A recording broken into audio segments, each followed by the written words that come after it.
दक्ष प्रजापति के यज्ञ को विध्वंस करने की कथा सुनाने के उपरांत मैत्रेय जी बोले, भगवान शंकर के क्रोध का विनाशकारी रूप देखकर देवगण अत्यंत भयाक्रांत होकर ब्रह्मा जी के पास पहुंचे और प्रणाम करने के उपरांत घबराए हुए स्वर में बोले, हे पितामह, हमारी रक्षा कीजिए, हम आपकी शरण में हैं। पितामह, हमें भगवान शिव का कोप भाजन होने से बचाइए।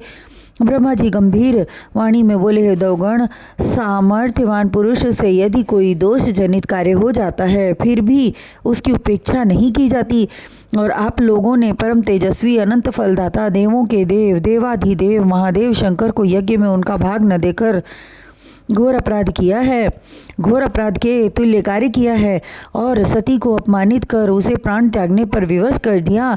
फिर भी बोला, शंकर के पैर पकड़कर तुम सभी क्षमा याचना करो, वे अत्यंत उदार हृदय हैं, अवश्य ही क्षमा दान दे देंगे। अन्यथा क्रोध से दक्ष का एक यज्ञ क्या, संपूर्ण जगत पल भर में जलकर स्वाहा हो सकता है। अतः तुम लोग मेरे साथ चलो, मैं उनसे निवेदन करके तुम्हारे अपराधों को क्षमा कराऊं। यह कहकर सभी देवताओं को अपने साथ लेकर ब्रह्मा जी कैलाश पर्वत पर जा पहुँचे। वहाँ की छटा देखकर उन सभी का मन मोहित हो उठा। तालाब, बावड़ी, झरना एवं सुंदर सुगंधित फूलों से उठती सुगंध मन को मोहने वाली थी। वहाँ अनेक प्रकार के पशु पक्षी एवं देवांगनाएं विहार करती थी। उस पर्वत पर गंधर्व एवं देव कन्याएं आती थी और वे लोग हिमालय पहाड़ से निकलने वाली स्वच्छ जलधारा में स्नान करके अति सुख पाते थे। उसी पहाड़ पर 400 कोस ऊंचे और सैकड़ों कोस के घेरे में विकसित अति विशाल वट बरगद वृक्ष के नीचे मृग चर्म पर महादेव जी बैठे हुए थे। सनकादिक ऋषि उनका गुणानुवाद कर रहे थे। उस समय महादेव जी हरि चर्चा में इस तरह लीन थे कि उन्हें यह ध्यान ही न रहा कि देवताओं का अपराध क्षमा कराने हेतु ब्रह्मा जी पधारे हैं।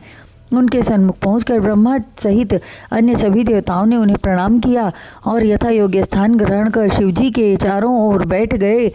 वे पूर्ववत हरि चर्चा में मग्न रहे। तब ब्रह्मा जी ने बहुविधि से स्तुति की और विनयपूर्वक बोले, हे महादेव, आप सृष्टि के समस्त देवों के देव हैं, इसी कारण आपका नाम महादेव हुआ। दक्ष प्रजापति आपके सामर्थ्य से परिचित न थे और अहंकार के वशीभूत होकर आपका अपमान किया और उस अपमानजनक कर्म का उन्हें उचित फल प्राप्त हुआ।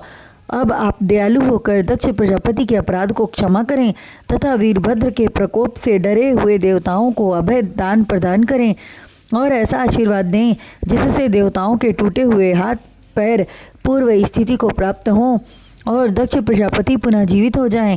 हे देवादिदेव, कृपा करके भृगु जी की दाढ़ी, मूछें, वृषा के दांत, भगदेव जी की आंखें पुनः पूर्व स्थिति को प्राप्त होने का आशीर्वाद दें। आप यज्ञ पुरुष हैं, इसी कारण यज्ञ में आपका भाग होना अनिवार्य है। अतः यज्ञ के पश्चात जो साकल्य बच जाता है वह साकल्य आपका भाग होगा।